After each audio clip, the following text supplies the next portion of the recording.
5장. 성벽을 쌓고 성문을 지키라. 내적 경계와 가치체계의 수립. 군량미를 관리하는 법을 배웠으니 이제 그 소중한 자원을 지킬 견고한 성이 필요합니다. 인생 전쟁터에서 우리의 성은 우리의 내적 경계성과 가치체계입니다. 이 장에서는 논어와 미움받을 용기의 내용을 바탕으로 어떻게 우리의 심리적 도덕적 성벽을 구축하고 지킬 것인지 탐구합니다.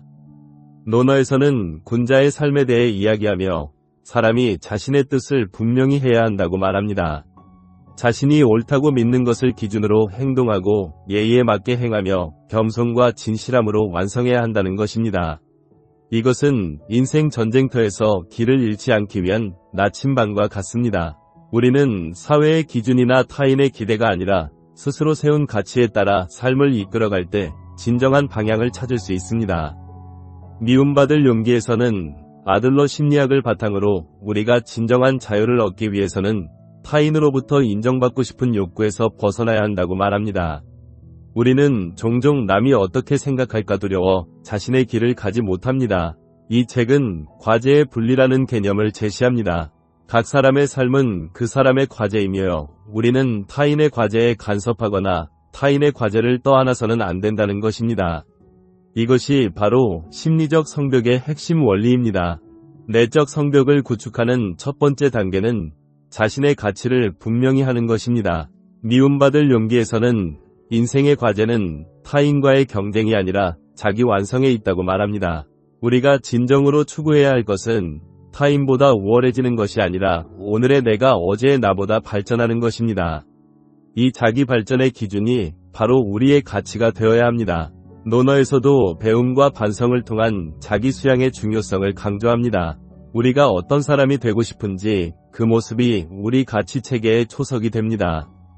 두 번째 단계는 분명한 경계선을 설정하는 것입니다. 미움받을 용기에서는 대부분의 인간 고통은 대인관계에서 비롯된다고 말합니다. 그리고 그 해결책은 과제를 분리하는 것에 있습니다.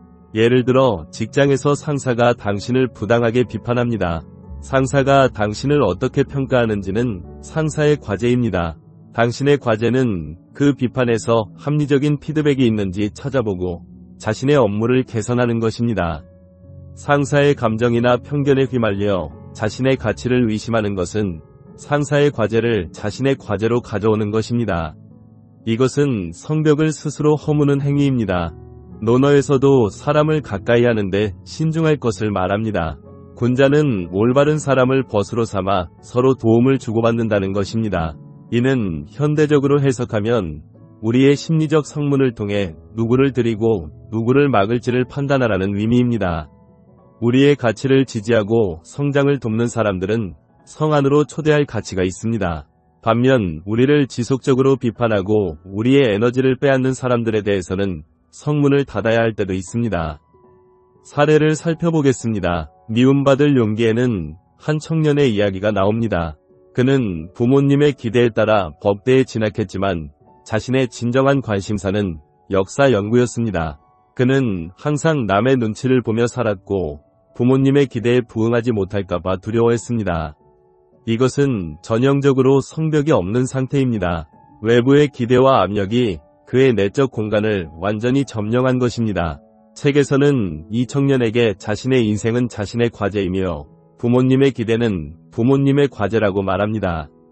그는 부모님의 실망을 두려워하지 않고 자신의 길을 선택할 용기가 필요했습니다.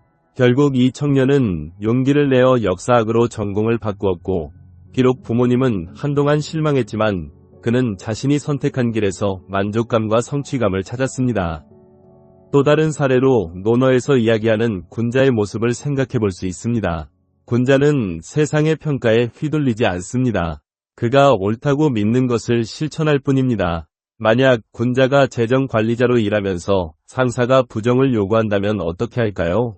군자는 자신의 청렴과 정직이라는 가치를 지키기 위해 그 요구를 거절할 것입니다. 비록 그로 인해 직위를 잃거나 미움을 사더라도 말입니다. 이것이 바로 가치 체계를 지키기 위한 성벽의 힘입니다. 그는 외부의 압력이라는 적의 공격을 자신의 가치라는 성벽으로 막아낸 것입니다. 현대의 예를 들어보겠습니다. 김지영 씨는 마케팅 회사에서 일하며 항상 동료들과의 관계에 스트레스를 받습니다. 그녀는 누군가의 부탁을 거절하면 그 사람이 자신을 싫어할까봐 항상 예스맨이 되어 있습니다. 결과적으로 그녀는 자신의 시간과 에너지를 남의 일에 소모하고 자신의 업무와 개인적 목표는 소홀히 합니다. 미움받을 용기의 관점에서 이것은 과제 분리의 실패입니다. 동료의 부탁을 들어주느라 자신의 일을 못한 결과에 대한 책임은 결국 그녀의 과제가 됩니다. 그녀는 용기를 내어 적절한 경계선을 설정해야 합니다.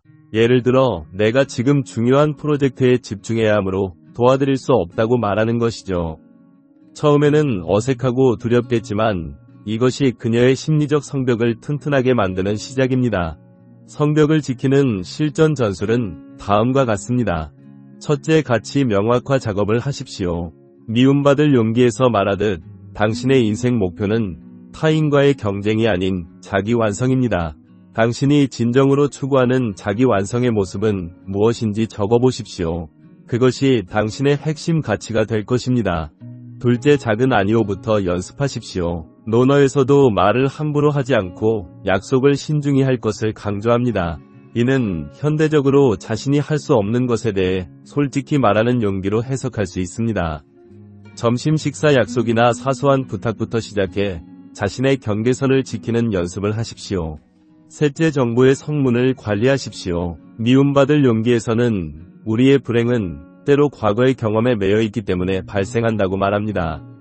그러나 과거는 바꿀 수 없습니다. 중요한 것은 현재의 목표를 향해 나아가는 것입니다. 따라서 과거의 실패나 타인의 부정적 평가에 집중하는 정보는 차단해야 합니다. 대신 현재의 성장과 미래의 가능성에 집중하는 정보를 받아들이십시오. 넷째, 내적 평가 체계를 구축하십시오. 논어에서도 남을 원망하거나 하늘을 탓하지 않고 자신을 반성할 것을 말합니다. 외부의 평가에 의존하기보다 자신이 설정한 기준으로 자신을 평가하십시오. 오늘 내가 어제보다 조금이라도 발전했는가, 자신의 가치에 따라 행동했는가를 되돌아보는 습관을 들이십시오. 다섯째, 실패를 두려워하지 마십시오. 미움받을 용기에서는 실패를 인생의 당연한 일부분으로 봅니다. 실패 때문에 자신의 가치가 훼손되는 것은 아닙니다. 성벽이 일부분 손상되더라도 수리하면 됩니다. 중요한 것은 포기하지 않고 자신의 길을 계속 가는 것입니다. 이러한 성벽을 통해 우리는 비로소 진정한 자유를 얻을 수 있습니다. 미움받을 용기가 말하듯 자유란 타인의 인정을 구하는 삶에서 해방되는 것입니다. 우리는 우리의 성 안에서 우리의 가치에 따라 우리의 왕국을 건설할 수 있습니다. 당신의 성벽은 지금 어떤 상태입니까? 어디에 보강이 필요합니까? 오늘부터 의식적으로 당신만의 성을 구축해 나가십시오. 그것이 인생 전쟁에서 패배하지 않는 가장 확실한 방법입니다.